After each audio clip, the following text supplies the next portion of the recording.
My name is Amy. It was about a week ago that my nearly 80-year-old father-in-law collapsed. Since my father-in-law was the president of a major corporation, the employees panicked for a while.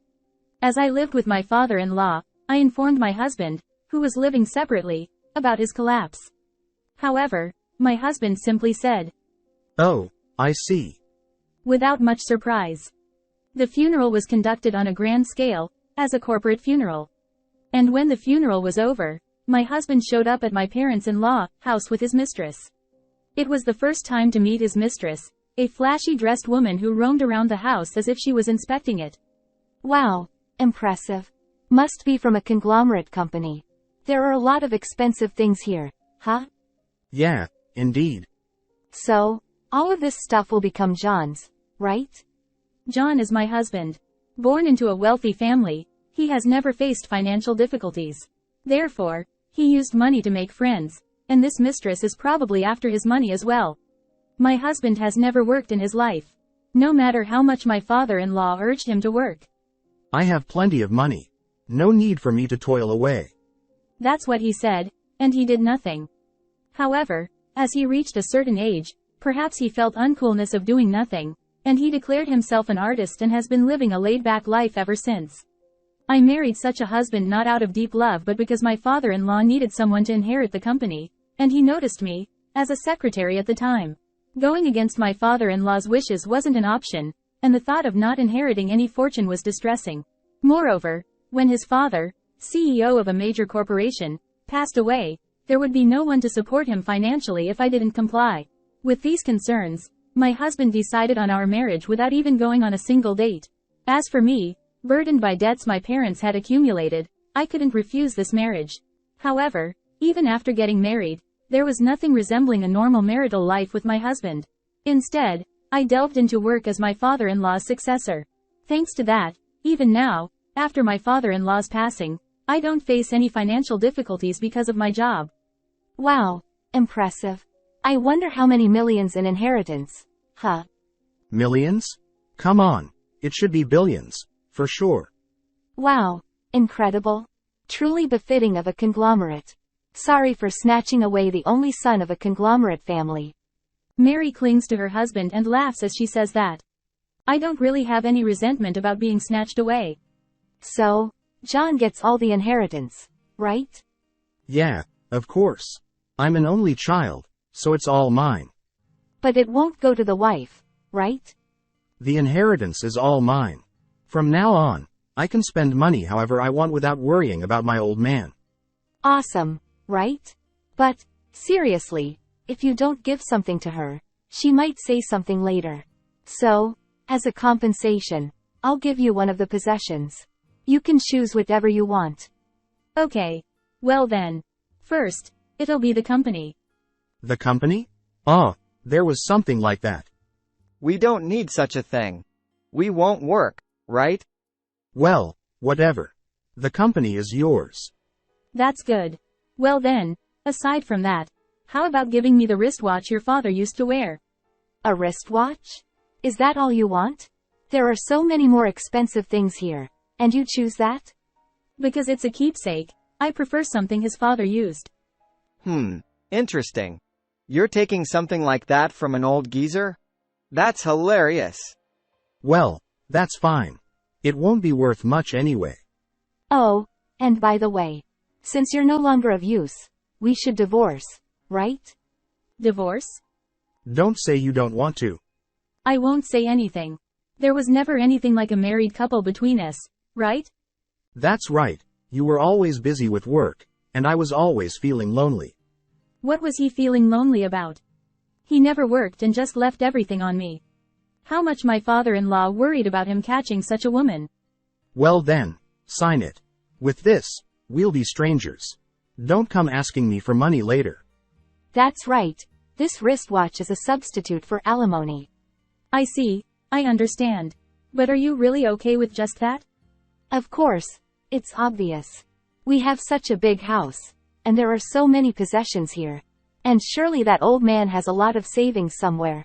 From now on, we can live as we like. That's right. Considering that old man, he probably has a ton of money stashed away in a Swiss bank. Swiss bank?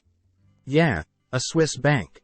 Rich people always stash their money there for tax reasons. So, my old man must have stashed it there too. Seems like you don't know about those kinds of things. I see. I've never really thought about it. Too bad. If you had, you could have withdrawn the money and put it in your account when you found out my old man had died. You're a fool.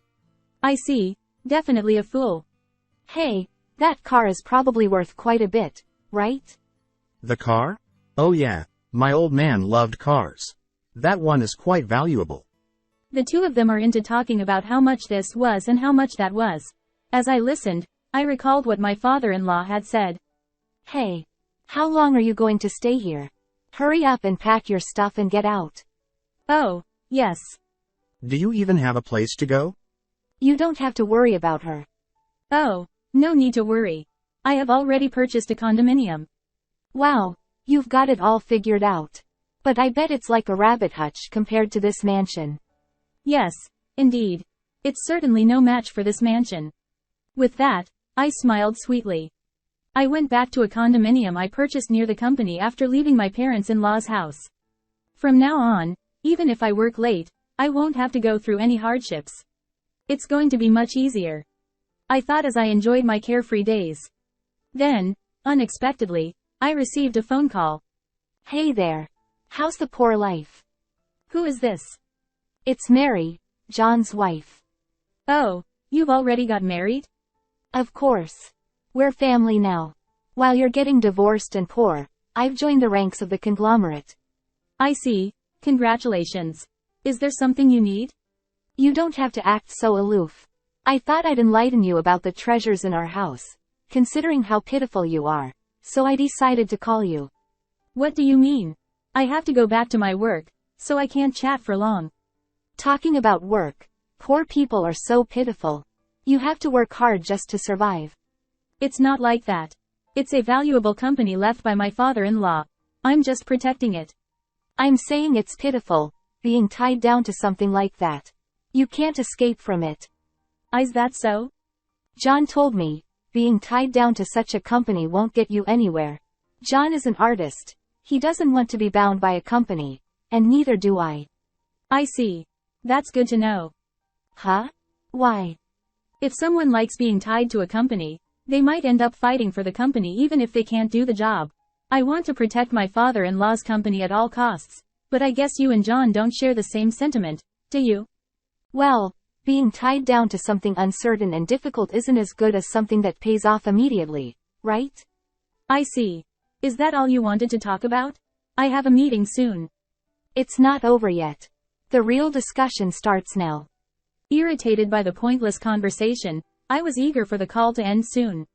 Hey, there's going to be an appraiser coming this weekend. An appraiser? Yep. We're getting our valuables appraised to see how much they're worth. Okay. And what does that have to do with me? That's why we thought we'd let you join in too. You'll probably be so jealous if they're worth billions. I don't think they'll be jealous. Why not? You're definitely going to be jealous. I don't think so. I have no interest in how much the things in that house are worth because they're not mine. So, I won't be jealous. You have such a boring personality. You're like a robot. Is that so? Yeah. But even someone like you would definitely be jealous if they were worth billions. So come over this weekend. I'd rather not. Just come. I might even think about giving you something else. I didn't want to waste precious time on such trivial matters. But Mary kept insisting so persistently that I eventually gave in and agreed to go over the weekend. I got into my car and headed to the house where I used to live with my father-in-law. Waiting for me at the door was Mary, dressed in tacky clothes. Welcome. What do you think this outfit? It's super high-end. Did you buy it? Hee hee. Yeah. Being from a conglomerate, I got a dress like this. To me, it seemed odd for someone from a conglomerate to wear such cheap clothes, but apparently, Mary considered them high-end.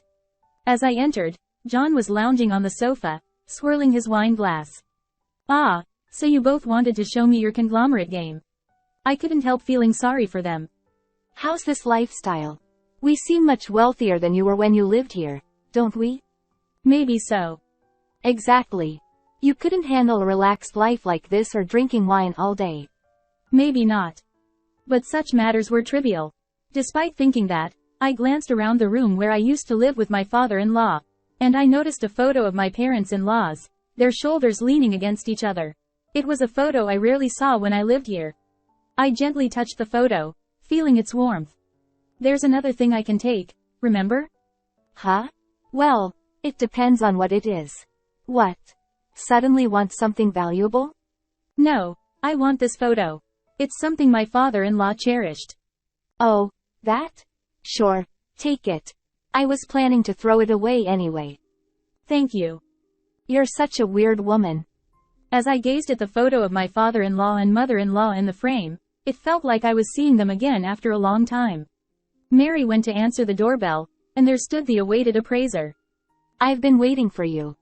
Sorry for the delay. It's quite a splendid residence you have here. Oh yes. That's why we're going to have plenty to appraise today. There's a mountain of valuables in this house. I'm looking forward to it. Well then, let me get started. The appraiser walked around the house, examining everything, but he didn't stop at any of the items. Hey, Mr. Appraiser. You've been passing by all the valuables without even looking at them. Please appraise them properly. Which items are you referring to? What are you talking about? Aren't these vases and paintings valuable? No, madam. Everything in this house is counterfeit. Counterfeit? What does that mean?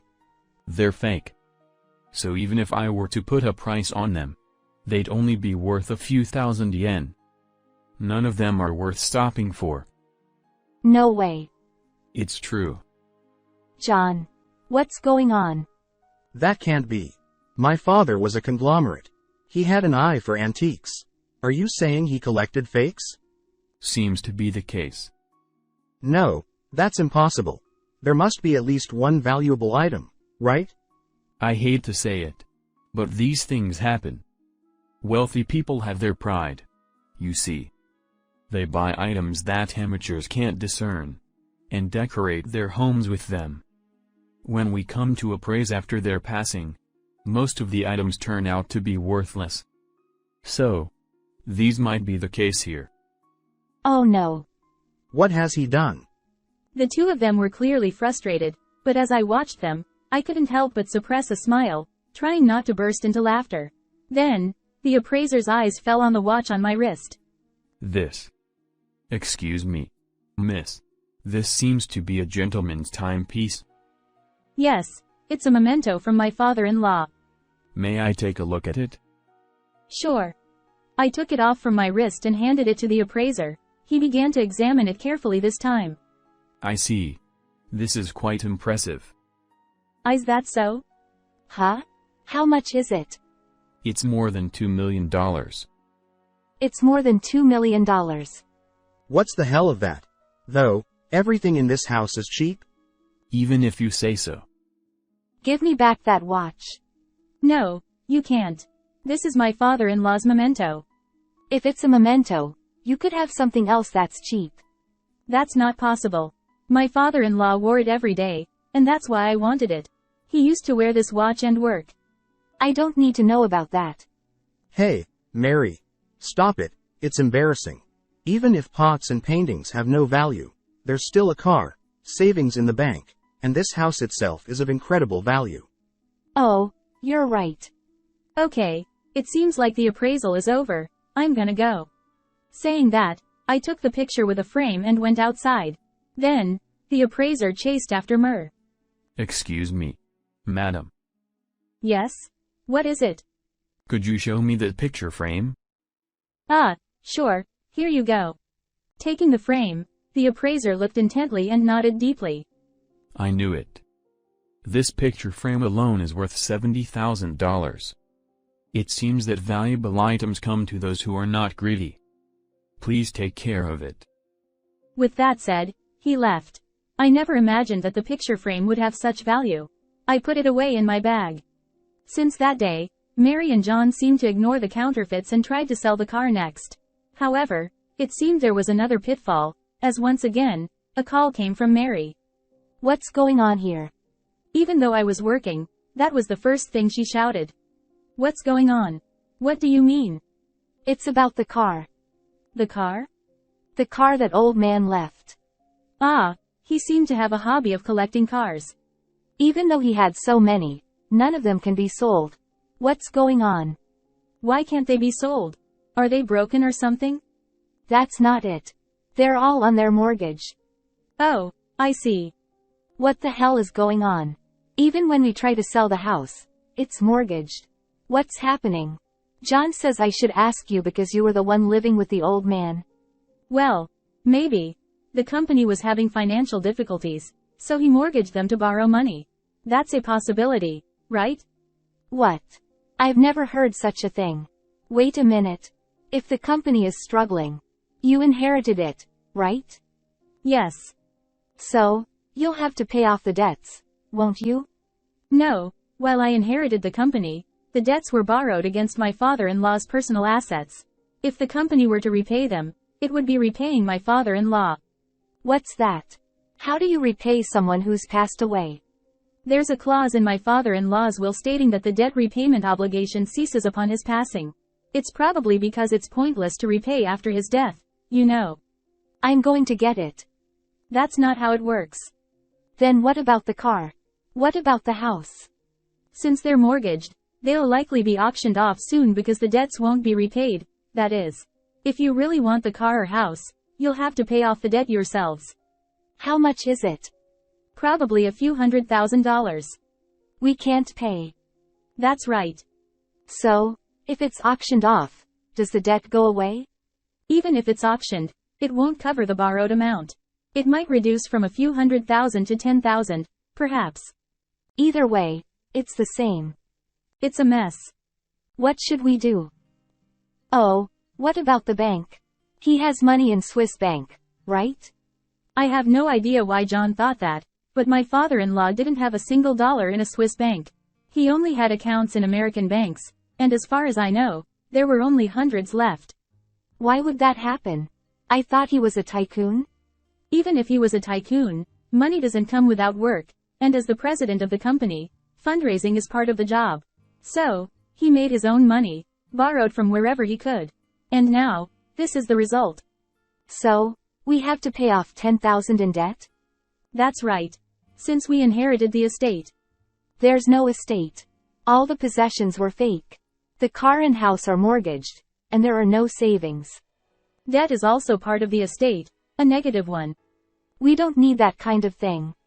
Even if you say that, the inheritance process is already done, right? You should have refused the inheritance when you had the chance, but you didn't, so. That's. Hey. Yes, what is it? The company is making profits, isn't it? Indeed, but downsizing is unavoidable. We're doing our best to manage. Give me some of the company's profits. Why would that be? That old man was John's father, so the company's profits belong to John. No, that company is mine now. The ownership has been changed, and I've assumed the role of president. You have no connection anymore. Oh, so all we'll be left with is debt. That's the consequence of your choices. We'll be poorer than before.